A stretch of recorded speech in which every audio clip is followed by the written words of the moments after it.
We've all had that time in our life where we needed to get an important assignment done because the deadline was approaching.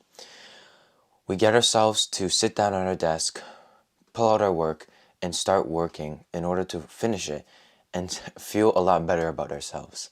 But we end up not doing it at all, and instead we do other unimportant tasks like scrolling or things that just are a lot easier at the moment.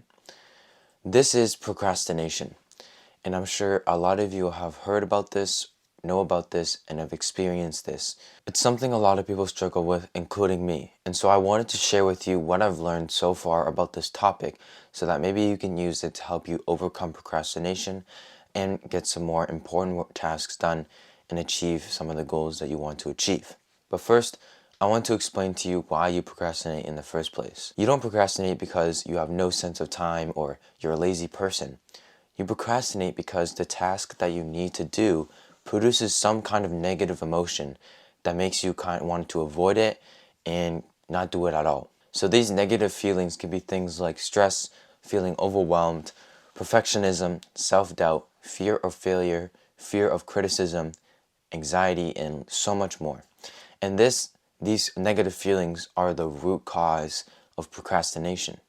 These negative feelings cause you to leave things to the last moment. And this is important because what I'm going to show you are 3 things to help you tackle this problem and overcome procrastination. The first thing that you want to do is to recognize the kind of negative emotions that you are feeling with the task that you want to do. For me, with YouTube, it's mainly perfectionism and self-doubt. Now, the reason why you want to address and recognize these negative emotions is so that you will become aware of them and so you can take the proper steps to deal with them.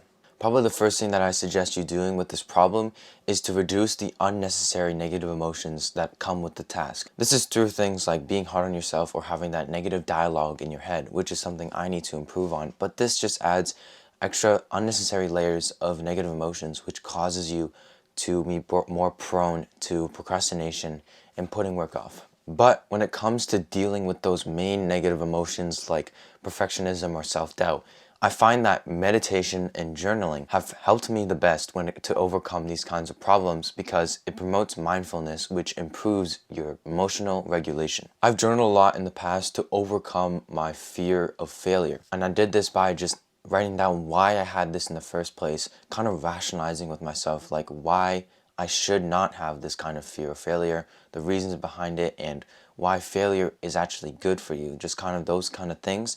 And I would have this kind of conversation with myself, what would be like me and the best version of myself, convincing me why I should not have this kind of fear of failure. The next thing that helps you overcome procrastination is clarity. Making sure that you know exactly what you need to do and having kind of that clarity in your day or in the tasks that you need to do gets rid of overwhelmingness and that stress feeling, which helps you reduce the tendency you have to procrastinate.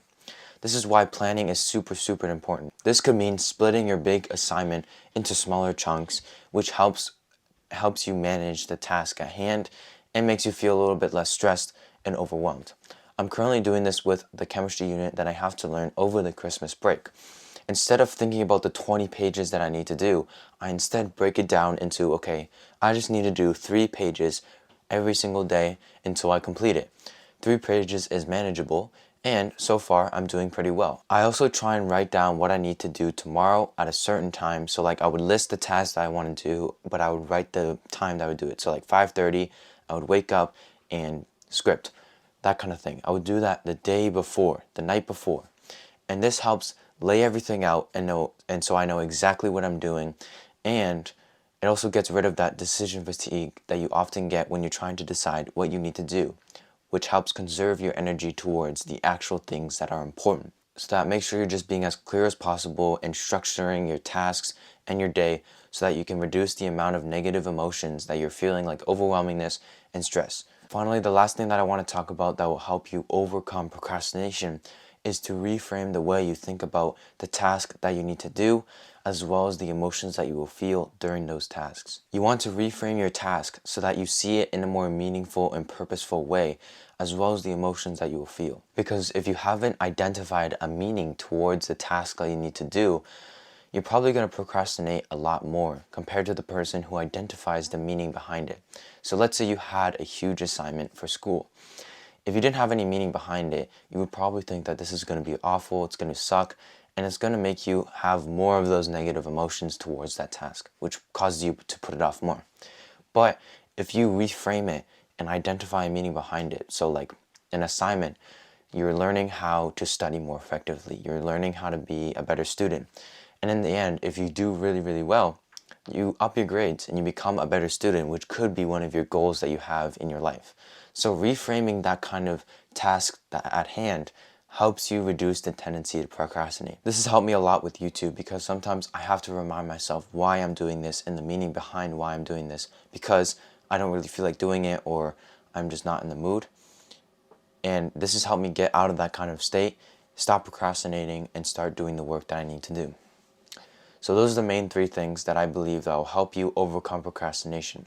Now obviously there's a lot of other things like environment, boredom, and all that kind of stuff, but I thought that talking about these 3 main things was more important. But if you want me to make a video about those other things, let me know. But hopefully these 3 things will help you as you start to apply them in your life and help you overcome procrastination. Procrastination is something that happens to all of us, so please don't be too hard on yourself if you still catch yourself procrastinating from time to time. It still happens to me, and it still happens to a lot of people. So try not to add that extra negative emotions on top of it, because that just makes you want to procrastinate even more. Lastly, if you want to listen to some of the things that I found were really useful in the making of this video, I'll put a link in the description below. I highly recommend listening to it on top of this video because it will just help you learn so much more about procrastination and how to overcome it. But yeah, let me know if there's anything that you want me to improve on, whether that be like visuals, talking, editing style, everything like that. And yeah, I hope you learned something. I hope you enjoyed this video, and thank you so much for watching.